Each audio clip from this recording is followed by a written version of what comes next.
What's up, guys? Let's talk more shop. Episode 3 coming at you. We're gonna kick it off with the training update this week. I'll give you a hint. I did squat, I did bench, and I did deadlift. Bench this week, bench was absolutely horrible. I did 265 pounds, which I think I've done for 8 reps before. I think I've done it for 8 reps. I only got 5 this week, 5 reps. And one of the reasons I think is my feet kept slipping. Like my feet kept slipping.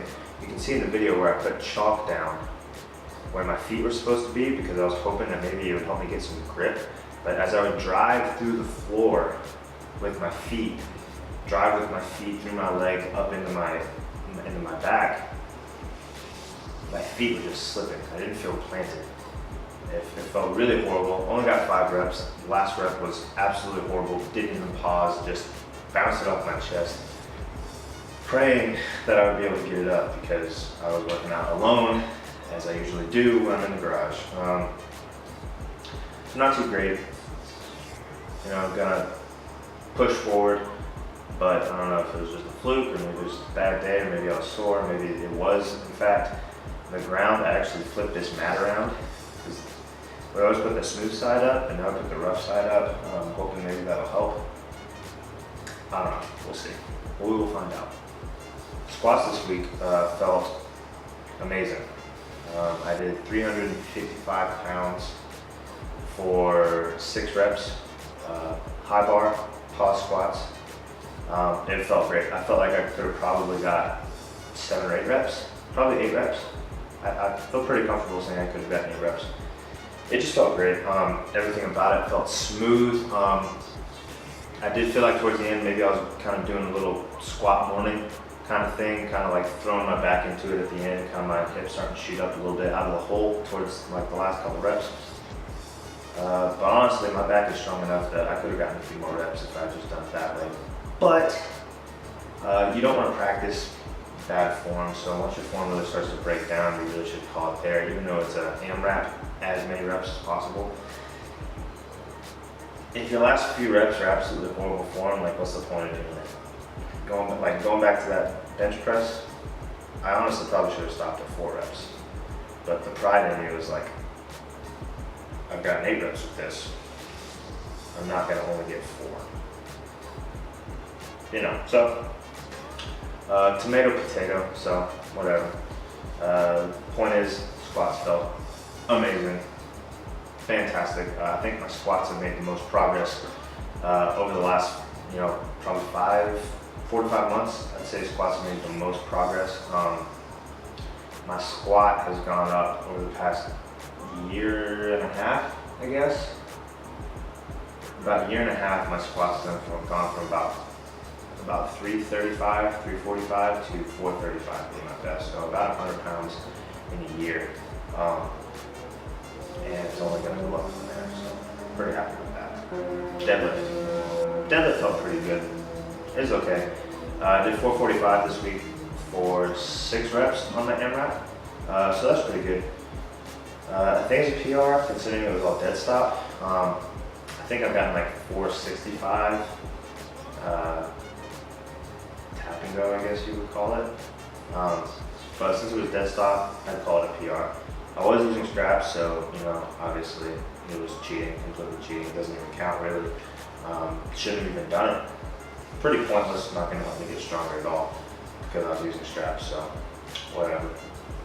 But it felt really good, it felt pretty smooth. The last 2 reps, especially the last rep though, pretty shaky. Not the best, not the best rep I've ever done. But I got the rep. I don't feel like I didn't really hitch the weight. It was just really shaky. My legs started shaking a lot. That happens to me when I get really heavy on sumo sometimes. Something to work on moving forward. But I'm still really happy with my deadlift progress thus far. Moving on to the topic of the week. Topic of the week, I'm actually going to talk about all of the equipment that I use. Not the equipment in my garage gym. I might go over that in another video. What's the bare minimum you need? in your garage or in a spare bedroom in your house to really make progress, because that's what I have here. I have the bare minimum. Today I'm going to go over the actual powerlifting equipment that I use on a day-to-day basis, like the stuff that's in my gym bag that I take to the gym with me, or that I bring out here to the garage that I use every day. This right here, it's like a little rolly thing that you can use. So look at that go. Thing's going. I got this about 2 weeks ago now. Been using it every single day, all right? On days where I work out, on days where I don't work out, I use this every day, mainly on my legs. I use it on my legs, and then I'll get my wife to use them on my lats and on my back, my traps a little bit sometimes. Kind of keeping it similar. So the same brand, we make this, which is Go Fit, if you're wondering. It's more of a pinpoint, while this is a big area. This is more of a pinpoint. It's just got this little ball right here that kind of rolls around. I'll use it on my shoulders. I'll use it on my chest. Okay, get in there. I'll use it on my biceps. I'll use it on my triceps. I'll use it on my traps. And then again, I'll get my wife. She gets in there in my back, kind of along my shoulder blades. Boom. I just got this about a week ago. Yeah, about a week, 2 weeks ago. About 2 weeks ago, I got this. My brother actually got this for me. Shout out to my brother. Hip Circle by Mark Bell over at Slingshot. You can get it at howmuchyabench.net. I put this one around my knees, and I just kind of walk around, some side to sides, back and forth. Just really warms up the hips. Feels great. It feels really, really great. Another thing I use to warm up is this band right here. Shoulder dislocates, okay? Like behind the neck stuff, to get my shoulders warmed up for both low bar squats and bench press. You can also use it to do like band pull aparts.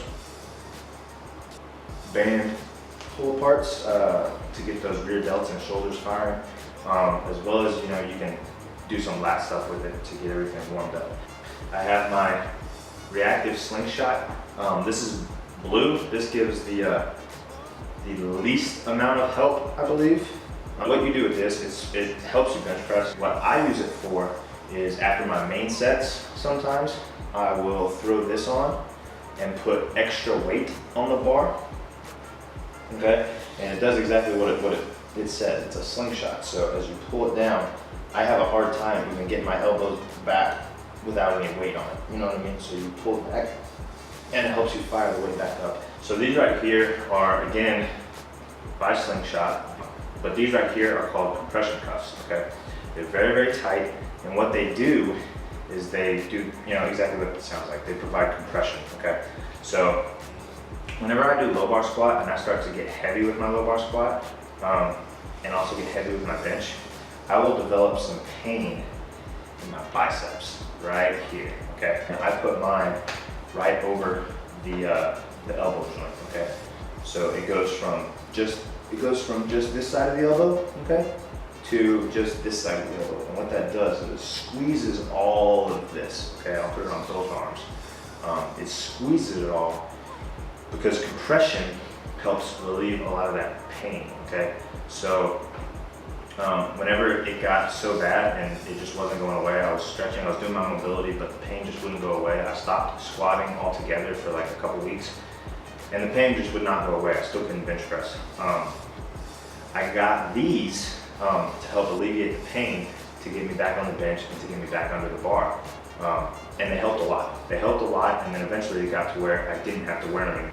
I am going to be switching back into low bar pretty soon, like next week. So I'm probably going to start wearing these pretty soon again. I'll probably just go ahead and wear them for every single low bar session, and then might wear them for bench press, just to help prevent that from happening again. I got these bad boys. You see me wear these in every single bench press workout, okay? Gangsta wraps, okay? They're 32 inches long. They're probably the longest wrist wraps that most of y'all have ever seen. You know what? I'm gonna do a quick PSA for all you people out there who don't know how to wear wrist straps, okay? So, these wrist straps are kind of cool because of the thumb loop, okay? You see the thumb loop is actually across the entire bottom. Normally the thumb loop just kind of peeks out of one corner, kind of does this right here, like that. This one is stitched all the way across, okay? Which is awesome because you can do this. Look at that, look at that. So that's how I wear them, okay? But since the majority of you bros out there don't wear them that way, I'll go ahead and do it like this, just to show y'all the proper way to wear a wrist wrap, okay? Even if you don't have ridiculous wrist wraps like this is how you properly wear it, all right? You ready? You ready? Okay? You take it, and I see too many people, they just wrap it all down here, okay? The point of a wrist wrap, okay, and yeah, this isn't tight, this is a little exaggeration, but the point of a wrist wrap is to provide support to your wrist. If you literally just wrap it below the wrist joint, what's the point? Like, look how much I can move my wrist. There's no point. There's no point, okay? You see how I'm putting it? I'm putting it up around my thumb, okay? I'm cutting my hand in half. Instead of coming down here and just wrapping around like this, I cut my hand in half, okay? And then I wrap it again right there, right? Wrap it again right there, okay? And then move down the wrist. You see that? And then move down the wrist a little bit more. Pull it tight. Now that's how you freaking wrap your wrist, man. Okay? That's intense right there. Straps. I use these whenever I deadlift, but I don't like using them when I deadlift. I'm actually probably gonna stop here pretty soon just because I have a problem whenever I'm already hooked to the bar. I have a problem pulling myself into position to do a good deadlift. So that brings me to this. This chalk, amazing, okay? It's cheap and it does wonders, okay? If you have problems with your grip, use chalk. You know what you're allowed to use in competition? Chalk. Every single federation allows you to use chalk. Whenever you deadlift, bench, squat, it doesn't matter. You can chalk the crap out of everything, okay? I use this for my back whenever I low bar squat, and whenever I bench press, so I don't slide on slippery benches, especially at commercial gyms when they have, you know, not the best equipment. I'll chalk up my shoulders so that I don't slip around. I'll chalk up my shoulders when I low bar squat so the bar grips my back and digs into my back rather than slipping down my back. And I'll chalk up my hands whenever I freaking deadlift. It is amazing. A good powerlifting belt. This is one of the best investments that I've made. But this is a leather, double pronged, 10 millimeter thick powerlifting belt, okay? There's lots of different companies that make them. A couple that come to mind that are really good. Insert makes them, and Pioneer Fit. Both make fantastic belts. I know Mark Bell actually has just recently gotten into the powerlifting belt game, and I've heard great reviews about his belt as well. I haven't tried any of those three brands out. This is just the first powerlifting belt that I ever bought. It's the only one I've ever bought. I bought it off of bodybuilding.com like 2 years ago.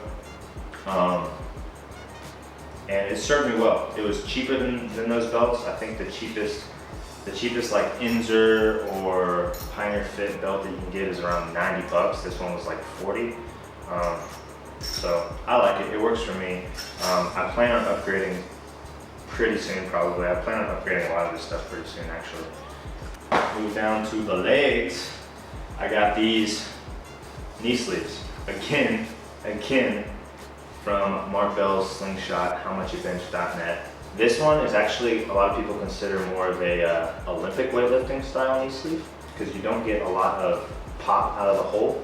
It mainly just keeps your knees warm and allows a little bit of compression, a little bit of support just for safety purposes. The ones that are tighter, that are just straight, from what I've heard, actually give you a little bit of boost out of the hole whenever you're squatting. Just because they're straight when you put them on, and when you're squatting, you bend them. These are already kind of bent. So the straight ones, when you bend them, they want to go straight again. So I've heard that they actually help add, maybe 5-10 pounds to your squat. Nothing super significant, but again, this is one of the things I'm going to upgrade. But the other ones are more expensive. These are $65. The other ones are about $90, I think. If you're just getting into knee sleeves, I highly recommend this. Highly recommend them. So this shoe right here, this is the Reebok. What's it called? The Reebok Light TR. I think that's what it's called. It's a Reebok CrossFit. If you can see that, it's a Reebok CrossFit brand shoe. Designed for powerlifters by powerlifters. It kind of throws back to the Converse Chuck Taylor. This is my wife's Chuck Taylor. Okay, so as you can see, you see how flat this one is and how it barely curves up, and my wife's shoe curves up a lot more. Okay, so that's one issue. Is that it's not completely flat, it curves up a little bit, which if you are a sumo deadlifter like me, whenever you're pushing into these toes, having it curve up like that a little bit can bring about some issues. These right here, the sole is a lot thinner than these Chuck Taylors. These also have more support. These are more rigid up here, whereas Chuck Taylors are very floppy. So I definitely prefer these over Chuck Taylors. These are about $100 whenever I bought them. I don't know what they go for now. And Chuck Taylors are only about $35, $40. So if you're just getting into it and need some flat shoes that number one, look cool, and which is the most important thing, and number two, are great deadlift shoes, I would go with the Chuck Taylors. But if you want to upgrade maybe from a Chuck Taylor, I highly recommend squat shoes. Squat shoes. These changed my squat. These changed my life. The reason I got this freaking ugly color is because when I bought these, this was the only color that they had that was on sale. I'm cheap. I'm freaking cheap. What makes these a squat shoe, what you're looking for in a squat shoe, is a raised heel. So you see a lot of old school bodybuilders, like if you look at some of the old videos of Arnold or Franco Columbu, they'll be squatting with like 5-pound plates underneath their heels, or they'll have like a piece of wood underneath their heels. And the reason they did that is because whenever you raise your heel up, okay, it allows your knee to travel further forward, which if you have problems hitting depth, will help you be able to sink down lower. Also, they're like hard out. They're hard as a rock, this heel. That's what you want, okay? I see too many people squatting in these. With these, it's so cushy and squishy. Your feet are just gonna like roll around. You're gonna be doing this. You're gonna be doing one of these while you're trying to squat or deadlift or whatever. So that's everything. That's all the stuff that I use. I want to. So I apologize for that. I think my battery died. So I apologize for that. Luckily, I was able to finish all of the information I was giving you. I just want to stress that none of this stuff that I have is required, okay? I would say, if I was to rank all of this stuff, I would say that number one, a powerlifting belt, knee sleeves, and then also wrist wraps. A good pair of wrist wraps can go a long way. So those are my top three. Other than that, I would say probably the mobility stuff. All this other stuff is really just dependent on what are your needs. Like me, at one time I really needed squat shoes, and now I've gotten used to using them, and I'm really strong wearing them. So that's why I have them, that's why I use them. Slingshot, compression cuffs, you don't need any of that stuff, because if you're having injuries, you don't want to buy stuff to just cover it up. You want to get mobility stuff so that you can fix it. That's all I got. Thank y'all for watching. I'm sorry the end of this video is on my phone. But yeah, I'll talk to y'all next time. Hope you enjoyed. Bye.